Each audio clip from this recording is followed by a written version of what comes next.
শ্রী শ্রী সদ্গুরুসঙ্গ দ্বিতীয় খণ্ড। গ্রন্থকার শ্রীমৎ কুলদানন্দ ব্রহ্মচারীজি মহারাজ। ছোট দাদার দীক্ষা গ্রহণের প্রবৃত্তি। মাতা ঠাকুরানীর পশ্চিমে যাওয়ার কিছুদিন পরেই ছোট দাদা বিএ পরীক্ষা দিয়া বাড়ি আসিলেন।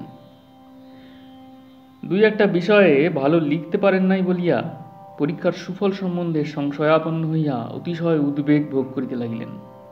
সময় সময় বলিতে লাগিলেন, এবার পরীক্ষায় পাশ না হইলে আত্মহত্যা করিব। আমি জোর করিয়া ছোট দাদাকে বলিলাম, আমি আপনার পাশের জন্য গোসাইয়ের নিকটে প্রার্থনা করিয়াছি, গোসাই নিশ্চয় আপনাকে পাশ করিয়া দিবেন। ছোট দাদা বলিলেন, গোসাইয়ের তেমন কোনো অলৌকিক শক্তি আছে আমি বিশ্বাস করি না। আচ্ছা, যদি তাই হয় তবে আমি একটা প্রবলেম দিই, গোসাই তাহা সলভ করে দিন দেখি।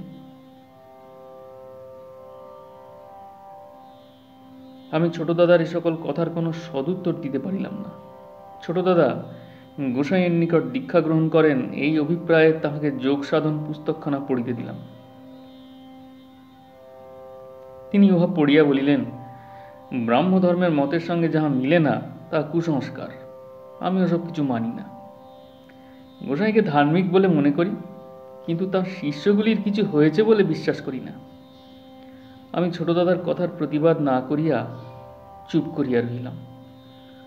পরে কথায় বার্তায় সুবিধা পাইলেই গোসাইয়ের মহিমা ধীরে ধীরে বলিয়া তাঁর দিকে ছোট দাদাকে আকৃষ্ট করিতে চেষ্টা করিতে লাগিলাম।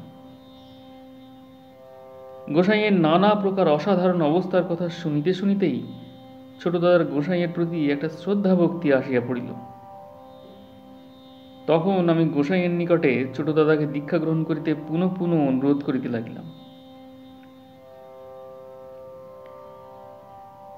দীক্ষার প্রয়োজন কি এই বিষয়ে 3-4 দিন তর্ক বিতর্ক আলোচনার পরে ছোট দাদা বলিলেন, আচ্ছা, যদি এবার আমি পরীক্ষায় পাশ হই, গোসাইয়ের নিকটে দীক্ষা লইব। আমিও আগ্রহের সহিত ছোট দাদার পাশের খবরের অপেক্ষায় রহিলাম। কিছুদিন পরে ছোট দাদা পাশ হইয়াছেন খবর পাইলাম। তখন ছোট দাদাকে দীক্ষা গ্রহণের জন্য প্রস্তুত হইতে বলিলাম।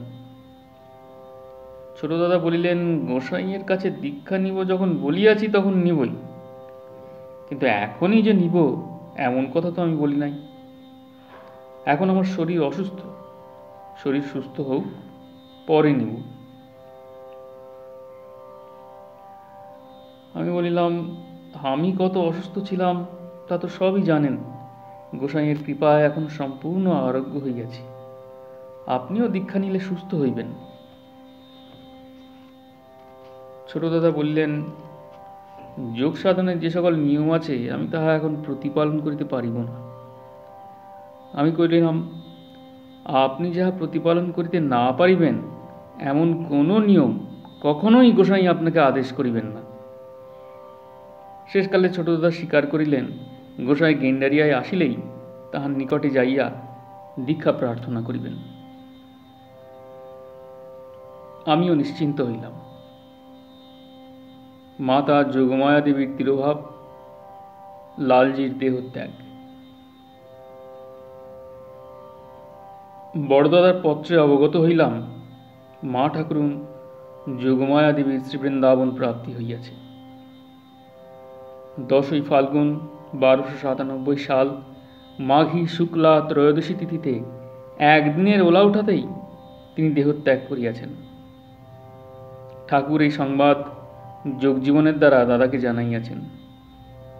হঠাৎ এই খবর পাইয়া আমি বড়ই অবসন্ন হইয়া পড়িলাম। শ্রীবৃন্দাবন হইতে মা ঠাকুরুন আর ফিরবেন না, সেই স্থানেই থাকিয়া যাইবেন। ঠাকুরের ও মা ঠাকুরুনের কথার ভাবে বহুবার এই প্রকার সন্দেহ মনে জন্মিয়াছিল।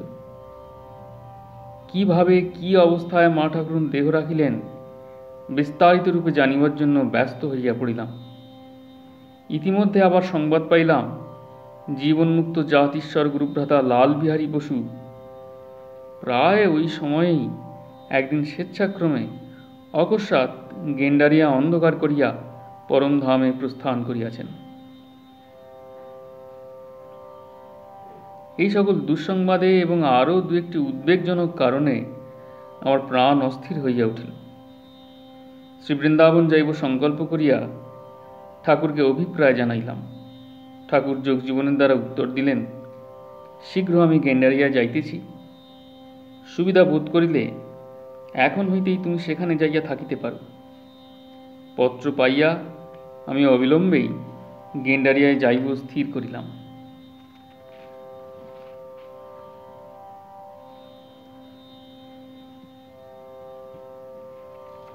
ছোট দাদার দীক্ষা ও বিস্ময়কর ঘটনা, নানা প্রশ্ন। 1297 সাল 14 চৈত্র, দ্বিতীয়া তিথি, শুক্রবার। শেষ রাত্রে আসনে থাকিয়াই আমার প্রাণ অতিশয় অস্থির হইয়া উঠিল। ঠাকুর গেন্ডারিয়ায় আসিয়াছেন বারংবার মনে হইতে লাগিল। অদ্যই ঢাকা পৌঁছিব সংকল্প করিলাম। অনেক কাকুতি মিনতি করিয়া ছোট দাদাকে আমার সঙ্গে গেন্ডারিয়ায় যাইতে বলিলাম। তিনি অনিচ্ছাপূর্বক রাজি হইলেন। 1 মাসের মতো চাউল, ডাল, লবণ, লঙ্কা, তৈল, ঘৃত ইত্যাদি আহারের সমস্ত সামগ্রী সংগ্রহ করিয়া লইলাম। পরে বেলা প্রায় 10টার সময় ঢাকা রওনা হইলাম। মজুরের অভাববশত গুরুভার গাঁঠরিটি আমাকে বহন করিতে না দিয়া ছোট দাদার রুগ্ন শরীরে নিজের ঘাড়ে তুলিয়া লইলেন। 3-4 মাইল রাস্তা চলিয়া আমার সিরাজদিগার গহনায় অর্থাৎ খেয়া নৌকায় উঠিলাম।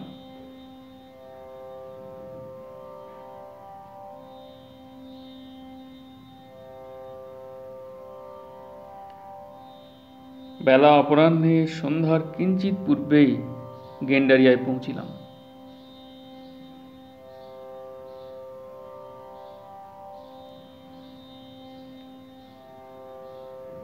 আশ্রমের পশ্চিম প্রান্তে পণ্ডিত মহাশয়ের ঘরে উপস্থিত হইয়াই খবর পাইলাম গত কল্য ঠাকুর আশ্রমে আসিয়াছেন। দূর হইতে দেখিলাম লোকে লোকারণ্য। ঠাকুর আম গাছের তলায় বসিয়া আছেন। পূর্ব দুষ্কৃতির কথা এ সময় পুনঃ পুনঃ আমার মনে পড়িতে লাগিল। তাই বহু জনতার ভিতর ঠাকুরের নিকট যাইতে আমার ইচ্ছা হইল না। পণ্ডিত দাদার কুটিরে বিষণ্ণ অন্তরে বসিয়া রহিলাম। কিছুক্ষণ পরে ঠাকুর আসন হইতে উঠিয়া দক্ষিণ দিকে পুষ্করিণীর ধারে প্রস্রাব করিতে গেলেন। তখন সকল লোক আমতলা হইতে চলিয়া আসিলেন। আমি উহাই উপযুক্ত অবসর বুঝিয়া ছোট দাদাকে দীক্ষা প্রার্থনা করিতে ঠাকুরের নিকটে পাঠাইলাম। ঠাকুর হাত মুখ ধুইয়া যেমনই নিজের পায়ে জল ঢালিতেছেন, ছোট দাদা অমনি অজ্ঞানতিমিরান্ধস্য জ্ঞানাঞ্জনশলাকয়া চক্ষুরুন্মীলিতং येन তস্मै শ্রী গুরবে নমঃ। এই মন্ত্র অস্ফুটভাবে আওড়াইতে আওড়াইতে ঠাকুরের চরণে গিয়া পড়িলেন। পরে করজোড়ে আমার প্রতি কি আজ্ঞা হয় মাত্র বলিয়া কাঙালের মতো দাঁড়াইয়া রহিলেন।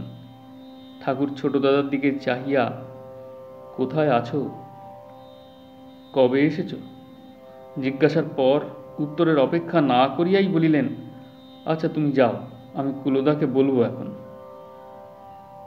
ছোট দাদা পুনরায় ঠাকুরকে নমস্কারান্তর চলিয়া আসিলেন। আমি কিঞ্চিত দূরে বৃক্ষের আড়ালে অবস্থানপূর্বক এই সমস্ত দেখিলাম। ঠাকুর নিশ্চয় ছোট দাদাকে কৃপা করিবেন মনে করিলাম এবং অবিলম্বে ছোট দাদার নিকটে উপস্থিত হইয়া তাহাকে ভরসা দিতে লাগিলাম। 3 বৎসরের মধ্যে ঠাকুর ছোট দাদাকে দেখেন নাই। বহু লোকের ভিতরে কোনো সময় দেখিলেও আমার দাদা বলিয়া পরিচয় পান নাই। ঠাকুর ছোট দাদাকে দেখিয়াই কি প্রকারে চিনিলেন এবং আমি গেন্ডারিয়াতে আসিয়াছি কিরূপে তিনি জানিলেন, এ সকল ভাবিয়া ছোট দাদা বড়ই বিস্মিত হইলেন। অল্পক্ষণ পরেই আমতলায় দাঁড়াইয়া ঠাকুর আমাকে ডাকিতে লাগিলেন। আমি অমনি ছুটিয়া গিয়া ঠাকুরের চরণতলে পড়িলাম। ঠাকুর আমার প্রতি খুব স্নেহের সহিত দৃষ্টি করিতে করিতে বলিলেন, তোমার দাদাকে কুঞ্জের বাড়ি নিয়ে এসো, এখনই তাঁর দীক্ষা হবে। ঠাকুরের আদেশ মতো আমি অমনি ছোট দাদাকে লইয়া ঘোষ মহাশয়ের বাড়িতে উপস্থিত হইলাম। ছোট দাদা ঠাকুরের পশ্চাৎ পশ্চাৎ ওই বাড়ির পূবের ঘরে প্রবেশ করিলেন। বাহিরের কোনো লোক ঘরের নিকটে না আসে এ বিষয়ে লক্ষ্য রাখিতে ঠাকুর আমাকে বলিয়া গেলেন। আমি ঘরের চতুর্দিকে ঘুরিয়া বেড়াইতে লাগিলাম। ইতিমধ্যে সাধনপ্রাপ্ত বহু স্ত্রীলোক ও পুরুষ আসিয়া ঘরের ভিতরে বাহিরে যথায় তথায় উৎফুল্ল মনে বসিয়া পড়িলেন। আজ দীক্ষাপ্রার্থী কত লোক গৃহে প্রবেশ করিয়াছেন কিছুই জানিতে পারিলাম না। পরিচিতের মধ্যে কুঞ্জবাবুর পরিবারস্থ কয়েকটি স্ত্রীলোক এবং বঙ্কিম নামে একটি কায়স্থ বালক ছোট দাদার সহিত ঠাকুরের সম্মুখে সাধন লইতে বসিয়াছেন দেখিলাম। ধূপ ধুনা চন্দন গুগ্গুলাদির সুগন্ধে ধূমে ঘর পরিপূর্ণ হইল। ঠাকুর দীক্ষা কার্য আরম্ভ করিলেন। সাধনের নিয়ম প্রণালী উপদেশ করিয়া ঠাকুর যখন ধ্রুব প্রহ্লাদ নারদাদি সর্বশ্রেষ্ঠ ভগবত ভক্তগণের কলিজার বস্তু মহামন্ত্র প্রদান করিলেন, তখন অদ্ভুত মহাশক্তির তরঙ্গ উঠিয়া সকলকেই কম্পিত করিয়া তুলিল। ঠাকুর প্রাণায়ামের প্রকরণ দেখাইয়া জয় গুরু বলিতে বলিতে বাহ্য সংজ্ঞা শূন্য হইলেন। তখন ঘরের অন্দরে বাহিরে সকলেরই ভিতরে এক মহাকাণ্ড আরম্ভ হইল। গুরুভ্রাতা ভগ্নীরা নানাভাবে অভিভূত হইয়া মূর্ছিত হইয়া পড়িতে লাগিলেন। চতুর্দিকে বহু লোকের হাসি কান্নার বিচিত্র রোল উঠিল। ছোট দাদা এই সময় চিৎকার করিয়া অখণ্ড মণ্ডলাকারং এবং অজ্ঞানতিমিরান্ধস্য মন্ত্রদ্বয় বারংবার পড়িতে পড়িতে ঠাকুরের চরণতলে লুটাইতে লাগিলেন। ঠাকুর ভাবাবেশে গদগদ স্বরে বলিতে লাগিলেন, আহা আহা আহা, কি চমৎকার, কি চমৎকার! আজ সত্যযুগের ধ্বজা আকাশে উড়ল। আজ হতে সত্যযুগ আরম্ভ হল। আহা দেখো, কত যোগী, কত ঋষি, কত দেব দেবী আজ সত্যযুগের নিশান হাতে লয়ে নভমণ্ডলে আনন্দে নৃত্য করছেন। মহাপুরুষগণ আজ পৃথিবীর সর্বত্র নৃত্য করে বেড়াচ্ছেন। এরূপ শুভ দিন আর হয় না। 25 জন বৌদ্ধ যোগী লামা গুরু এ স্থানে উপস্থিত। সংসারের কল্যাণ করতে আজ এই মহাপুরুষেরা পৃথিবীতে অবতরণ করলেন। আজ মহা আনন্দের দিন। ধন্য ধন্য ধন্য। ঠাকুর ভাবাবেশে এই সকল বলিতেছেন। অকস্মাৎ একটি অল্প বয়স্কা বালিকা ঠাকুরের সম্মুখে আসিয়া হাঁটু গাড়িয়া বসিলেন এবং ভাববিহ্বল অবস্থায় করজোড়ে পুনঃ পুনঃ ঠাকুরকে প্রণাম করিয়া গদগদ স্বরে তিব্বতী ভাষায় ঠাকুরের স্তব স্তুতি করিতে লাগিলেন। পরে এক একবার সকলের দিকে দৃষ্টি নিক্ষেপ করিয়া অঙ্গুলি সংকেতপূর্বক ঠাকুরকে দেখিতে দেখিতে বিবিধ ভাষায় অসামান্য তেজে অর্ধঘণ্টা ব্যাপী লোক বিস্ময়কর বক্তৃতা করিলেন। ভাষা সম্পূর্ণ অজ্ঞাত বলিয়া যদিও উহার একটি শব্দেরও অর্থ বুঝিলাম না, কিন্তু তেজস্বিনী তেজপূর্ণ প্রত্যেকটি শব্দের প্রভাবে ভিতরে এক চমৎকার শক্তির প্রবাহ চলিতে লাগিল। বক্তৃতার মুগ্ধকরী শক্তিতে সকলেই প্রায় স্তম্ভিত হইয়া রহিলেন। এই প্রকার অসম্ভব ব্যাপার জীবনে আর কখনো দেখি নাই। শুনিলাম বালিকাটি কুঞ্জবাবুর শ্যালিকা, নাম অবলা। ইনিও অদ্বৈত দীক্ষা লাভ করলেন। জীবনে কখনো ইনি তিব্বতী ভাষা শ্রবণ করেন নাই। কি প্রকারে ইনি অজ্ঞাত ভাষায় অনর্গল বক্তৃতা করিলেন জানিবার জন্য একান্ত কৌতূহল জন্মিল। দীক্ষার পরে ঠাকুর সকলকে ধীরে ধীরে শান্ত ও সুস্থির করিয়া ঘর হইতে বাহির হইলেন। ঠাকুরের পশ্চাৎ পশ্চাৎ আমরাও চলিলাম। ভাবাবেশে বিভোর অবস্থায় গুরুভ্রাতারা ঢুলিতে ঢুলিতে আশ্রমে যাইয়া এক একজনে এক এক স্থানে বসিয়া পড়িলেন। 2-4 জনের সঙ্গে ঠাকুর কোঠা ঘরে যাইয়া বিশ্রাম করিতে লাগিলেন।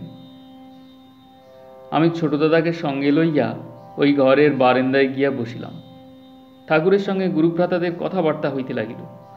কুঞ্জ ঘোষ মহাশয়ের পুত্র 10-11 বৎসরের বালক ফণিভূষণ ঠাকুরকে জিজ্ঞাসা করিলেন, দীক্ষার সময়ে বুটবুট করে উনি যে অতক্ষণ বললেন, ওর ভিতরে কি কোনো স্পিরিট